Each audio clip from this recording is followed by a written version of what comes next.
Supreme court ने बीते कल आरक्षण को लेकर एक बड़ा फैसला सुनाया है। सुप्रीम कोर्ट ने कहा है कि अब राज्य सरकारों के पास ये अधिकार होगा कि वो अनुसूचित जाति और अनुसूचित जनजाति श्रेणियों के रिजर्वेशन कोटे में सब कैटेगरी बना सकते हैं। आसान शब्दों में कहें तो कोटा के अंदर कोटा का मतलब है एक अलग आरक्षण व्यवस्था लागू करना। इसके तहत यह सुनिश्चित करना होगा कि एसटी एससी के अंदर जो जातियां ज्यादा जरूरतमंद हैं, जिन्हें भेदभाव का शिकार होना पड़ता है, उसे ज्यादा लाभ मिले। दरअसल सुप्रीम कोर्ट ने एक मामले की सुनवाई के बाद यह ऐतिहासिक फैसला सुनाया है।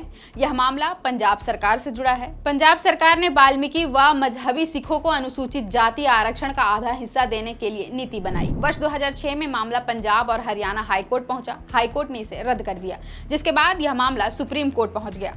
2004 में सुप्रीम कोर्ट की 5 जज की पीठ ने कहा था कि एससी समुदाय सजातीय वर्ग का प्रतिनिधित्व करते हैं, इनका उपवर्गीकरण नहीं हो सकता, यह समानता के अधिकार का उल्लंघन है। इस पर जस्टिस त्रिवेदी ने असहमति जताई। जस्टिस बेला एम त्रिवेदी ने असहमति वाले फैसले में कहा, राज्यों द्वारा एसटी एससी का उपवर्गीकरण करना अनुच्छेद 341(2) के तहत राष्ट्रपति की अधिसूचना के साथ छेड़छाड़ के समान होगा। सुप्रीम कोर्ट ने कोटे के अंदर कोटे को मंजूरी देकर 20 साल पुराने अपने ही फैसले को पलट दिया है। फैसले पर सीजेआई डीवाई चंद्रचूड़ ने कहा कि अनुसूचित जातियां एक एकीकृत समूह नहीं है।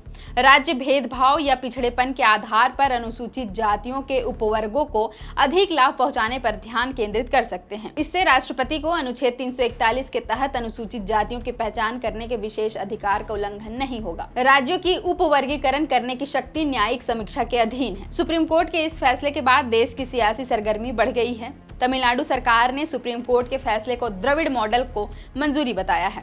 मुख्यमंत्री एम.के. स्टालिन ने कहा कि हम पहले से इस तरह की मांग करते रहे हैं। मेरे पिता करुणानिधि ने राज्य के अरुणथीयार समुदाय के लिए 3% आंतरिक आरक्षण व्यवस्था की मांग की थी।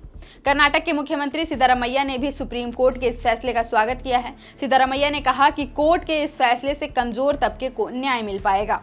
सुप्रीम कोर्ट का यह फैसला सोशल जस्टिस के सिद्धांत को मजबूत करने वाला है। हालांकि अभी देश के एसटी मुख्यमंत्रियों ने इस पर अपनी प्रतिक्रिया नहीं दी है। झारखंड के सीएम हेमंत सोरेन, ओडिशा के मोहन मांझी और छत्तीसगढ़ के मुख्यमंत्री विष्णुदेव साय, तीनों में से किसी ने भी अब तक इस मामले में टिप्पणी नहीं की है।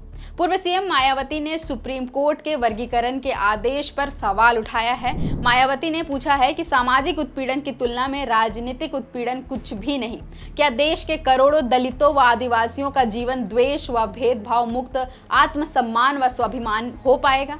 अगर नहीं तो फिर जाति के आधार पर तोड़े व पछाड़े गए इन वर्गों के बीच आरक्षण का बंटवारा कितना उचित? नगीना से सांसद आजाद समाज पार्टी के प्रमुख चंद्रशेखर ने कहा कि इस फैसले का उद्देश्य जानना जरूरी है। कोर्ट में कौन वकील थे और फैसला देने वाले जज कौन थे। वहीं चिराग पासवान की पार्टी के सांसद सांबवी चौधरी ने भी सब कोटा के नियमों को गलत बताया है। चौधरी का कहना है कि आरक्षण का आधार छुआछूत और जाति के आधार पर समाज में हो रहा भेदभाव था, जो सभी जातियों के लिए एक समान है। अब आप अगर इसमें उपवर्गीकरण जैसे बदलाव लाने की बात कर आरक्षण का आधार और उसका उद्देश्य बदल देना चाहते हैं। फिलहाल के लिए इतना ही। मेरा नाम है अवंतिका और आप देख रहे थे द फोर्थ पिलर।